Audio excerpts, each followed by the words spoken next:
Quel est, dans cette révélation, l'élément central? Qu'est-ce qui occupe la place suprême? C'est un groupe de rachetés associés avec Christ, avec son trône, qui a vaincu le grand dragon, le serpent ancien, appelé le diable et Satan, celui qui séduit toute la terre, l'accusateur des frères. Le Seigneur Jésus est le premier vainqueur, le vainqueur par excellence. Et ce que nous avons ici, c'est une phalange de croyants qui est devenue une avec lui et qui partage son trône. Apocalypse chapitre 12. Or, bien-aimé, toute l'histoire de ce monde a son aboutissement là. Ce point d'arrivée représente l'intention première de Dieu et son objectif suprême au sujet de l'homme, le voir uni à son Fils Jésus-Christ. C'est la pensée originelle de Dieu concernant son Fils et concernant ceux qu'il a élus en Christ avant que le monde fût.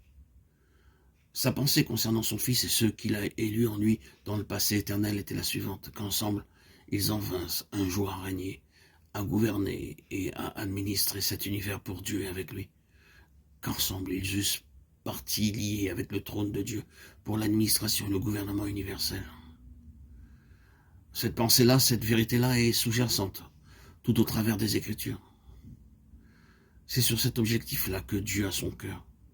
Et c'est contre cet objectif-là que cet autre, dont les différents titres représentent autant de formes variées de son activité et de son caractère, c'est contre cet objectif que Satan s'est dressé tout entier, dans un effort multimillénaire de résistance et d'obstruction.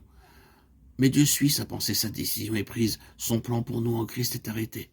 Il a disposé de son trône et les vainqueurs sont ceux qui réalisent ce plan de Dieu. Cette phalange personnifie l'intention originelle de Dieu. Elle les laisse faire en même temps que l'instrument de son succès. Ces rachetés proclament le triomphe de Dieu en ce qui concerne sa pensée de tous les temps. C'est pourquoi réjouissez-vous, cieux, et vous qui habitez dans les cieux, car Dieu a réussi en dépit de tout. Peut-être vous imaginez-vous en présence d'un tel langage que Dieu éprouve de grandes difficultés à réaliser ce triomphe. Pas du tout. S'il voulait trancher ce problème du haut de son infini, il anéantirait d'un souffle tous les obstacles. Mais c'est par l'organe de l'homme qu'il a voulu arriver à ses fins.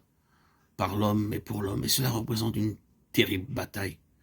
Voyez maintenant ce que nous avons ici, l'exploit de Dieu, le succès de Dieu en Christ, personnifié par cette phalange particulière et représentative, les vainqueurs. Par rapport à ce facteur central, tout le reste du récit se trouve dans une position de relation. Tout le contenu de ce livre de l'Apocalypse est en rapport d'une façon ou d'une autre avec cet aboutissement suprême. Le commencement converge et se noue au chapitre 12.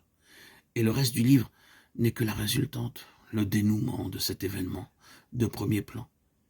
Peut-être ferons-nous quand même bien de ne pas dissocier les chapitres 12, 13 et 14 qui ont entre eux des rapports si étroits. Mais cette partie du chapitre 12 est en réalité l'axe autour duquel tout le reste gravite. Si de là, vous revenez en arrière pour parcourir le livre dès son début, vous commencez avec Éphèse et vous voyez le premier amour abandonné. Ce que j'ai contre toi, c'est que tu as abandonné ton premier amour.